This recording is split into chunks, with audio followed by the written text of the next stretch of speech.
Bonjour à tous et bienvenue sur Football Addiction. C'était une nuit légendaire. Une nuit où tout le monde du football, et bien au-delà, s'est arrêté pour regarder le PSG écrire l'histoire. Pour Luis Enrique, qui soulève enfin le trophée qu'il attendait tant. Pour Dembélé, dont le cauchemar au Barça s'est effacé dans un rêve parisien.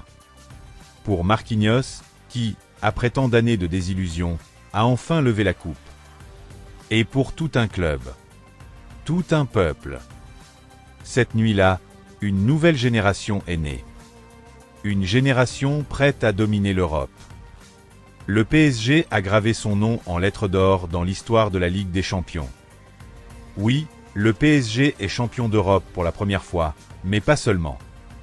Ils ont écrasé l'Inter Milan 5-0. C'est la plus large victoire dans l'histoire d'une finale de Ligue des Champions. Une démonstration totale. Une humiliation tactique. On avait prévenu, les serpents de l'Inter vont vous manger. Mais Luis Enrique les a tous ramenés à l'Allianz Arena et les a piétinés. Un par un, devant le monde entier. Le PSG est le nouveau roi du continent. Avant d'aller plus loin, un petit like, un abonnement, et active la cloche pour ne rien rater sur Football Addiction. C'est gratuit, et ça m'aide énormément à continuer ce travail passionné. Inter Milan a résisté. 12 minutes. À partir de là, le PSG a pris le contrôle total. Ils ont étouffé les Italiens dès le coup d'envoi. Pressing haut, intensité maximale, ballon projeté directement dans le camp adverse. Le premier but, une œuvre d'art. Vitinha pour Désiré Doué. Doué, calme, lucide. Il décale Hakimi, seul. But. Et pas de célébration, respect pour son ancien club. Mais Paris ne s'est pas arrêté là.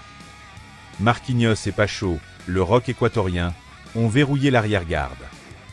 Et c'est Pacho, en mode Maldini, qui sauve un ballon du corner. Et déclenche le contre pour le deuxième but. L'Inter, absente. Aucun tir en première mi-temps. Milieu étouffé par Vitinha, Neves et Fabien Ruiz. Hakimi a dominé son couloir. Les espaces, fermés. Le pressing, constant. Tout ce que le Barça n'a pas réussi à faire en demi-finale, le PSG l'a parfaitement exécuté. Les changements d'Inzaghi, inutiles.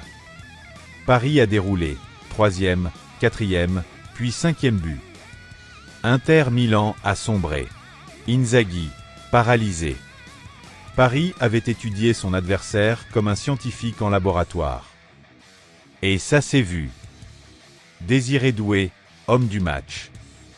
3 contributions, 2 buts, 1 assist. Le plus jeune joueur de l'histoire avec un tel impact en finale. Dembélé, favori pour le Ballon d'Or. 14 contributions en Ligue des Champions cette saison. Et dans cette finale, 2 passes décisives. Mais surtout cette passe magique sur le 3e but. Hakimi, omniprésent. Il défend, il attaque, il combine avec Doué. 4 buts et 5 passes dans la compétition cette saison. Il devient le premier arrière-droit de l'histoire à marquer en quart de finale, demi-finale et en finale durant la même année. Le PSG, deuxième plus jeune équipe à jouer une finale depuis l'Ajax 1995. Et pourtant, quelle maturité! Si le Barça avait été là, peut-être un match plus ouvert, plus beau. Mais au vu de leur défense, ils n'auraient probablement pas gagné. Le PSG était trop fort, trop complet. Luis Enrique. L'homme qui a tout traversé. Il a perdu sa fille. Il a été critiqué.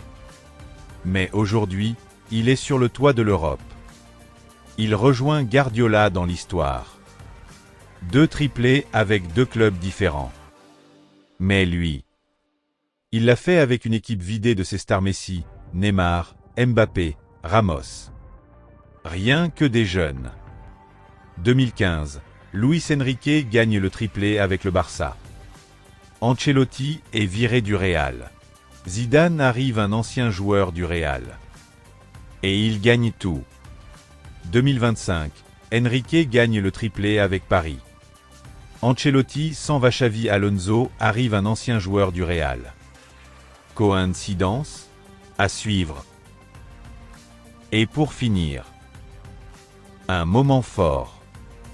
Les supporters du PSG lèvent un tifo représentant Luis Enrique avec sa fille décédée. Comme si elle était là. Pour célébrer avec lui. C'était plus qu'un match. C'était une histoire.